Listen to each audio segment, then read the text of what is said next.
हा सर, आज कोर कमिटीची बैठक होते, त्याबद्दल सांगा. असं आहे की लोकसभेच्या निवडणुका आहेत, त्या निवडणुकीच्या दृष्टीने एकूण निवडणुकीची स्ट्रॅटेजी काय असेल, एकूण त्याचा टाइम टेबल काय असेल, आम्ही सगळ्यांनी काय करायचं आहे, अशा सगळ्या गोष्टींच्या संदर्भात प्रत्येक राज्याच्या कोर कमिटीशी केंद्रीय नेतृत्व चर्चा करते आहे. त्याचप्रमाणे आता महाराष्ट्राला देखील या ठिकाणी बोलवलेलं आहे आणि आमच्याशी आता त्याची चर्चा होईल की आपण पहिल्या यादीच्या वेळेस बघितलं असेल हे अलायन्सेस आहेत, त्या ठिकाणची नावं पहिल्या यादीत आली नाही.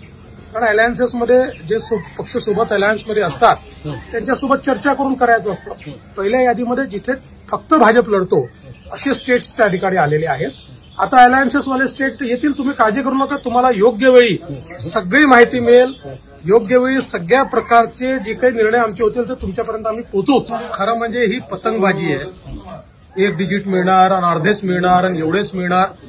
मला असं वाटतं की अशा प्रकारे पतंगबाजी करणं अतिशय अयोग्य आहे. आमचे जे दोन्ही साथीदार आहेत यांना आम्ही योग्य सन्मान जो आहे त्या सन्मानाप्रमाणे त्यांना जागा आम्ही देऊ. त्याच्यामुळे हे जे काही मीडियात स्वतःहून ठरवत आहे की एवढ्याच जागा मिळणार आणि तेवढ्याच जागा मिळणार, हे मीडियाने बंद केलं पाहिजे. हे अतिशय चुकीचं आहे. ही न्यूज धादांत चुकीची आहे.